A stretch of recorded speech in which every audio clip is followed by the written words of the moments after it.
Hello. Welcome to the January 4th edition of Success by Association Live. Today's issue is sponsored by Great Wolf Lodge. We thank them for their support of AENC.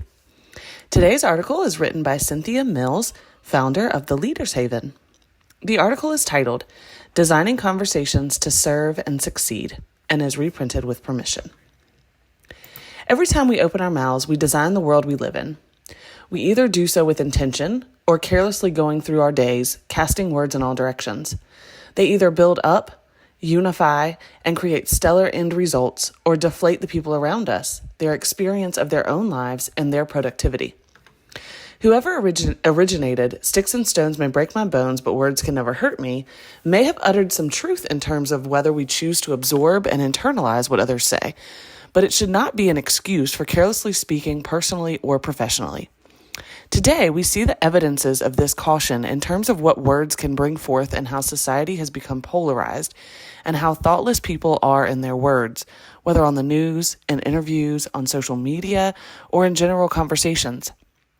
This has been further exasperated by labeling others without listening, and certainly without listening to understand the complexity of how a perspective has been formed. We move so fast that when a conversation comes to us, we approach it as if a timer has been set to see how quickly we can complete it and get back to what we were doing, as if it was a task instead of a human interaction.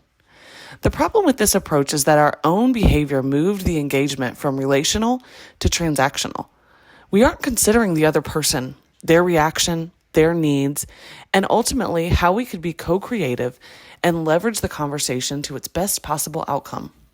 Instead, we have exchanged information, gotten an answer, and moved on, potentially missing incredible opportunities to coach, develop, or co-create a solution that we would have never reached on our own.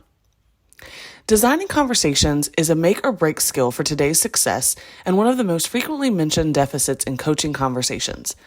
I don't feel equipped to lead this exploratory dialogue or even to be in this conversation. I don't know how to approach this person in order to get them to hear me. I don't know how to use my voice or to influence.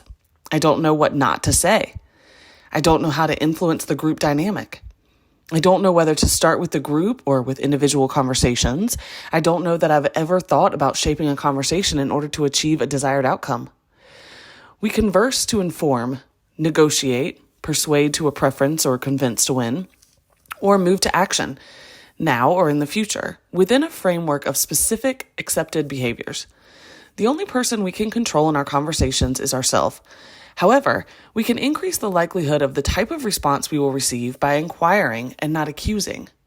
Rarely does it benefit us to make a definite statement unless we are in a performance review with a pattern of deficient results that clearly denote it's not working. Most of the time, sharing an opinion or contributing what I've seen so far, or what I've come to understand to date, creates a perception that you are open to others' input and helps people step into a conversation. Ask, what has been your experience so far? What do you see in contributing to our processes that seem to be creating gaps in our results?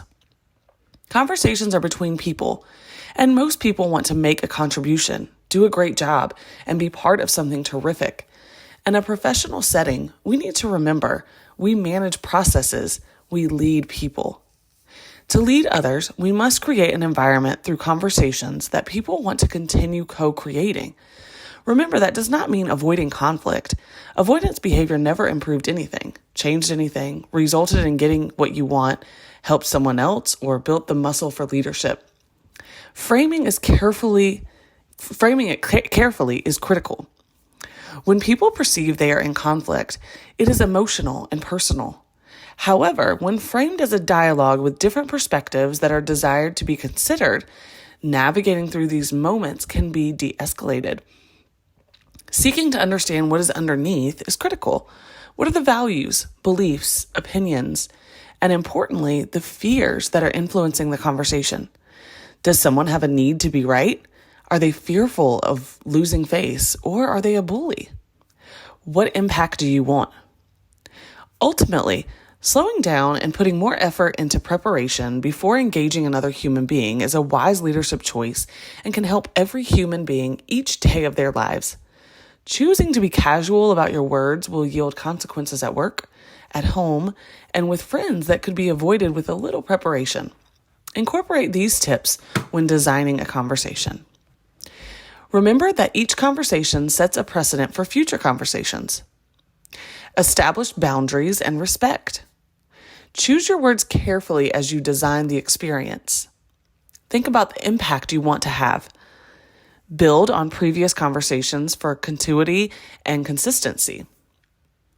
Use words that invite others to come into and openly engage in honest conversation.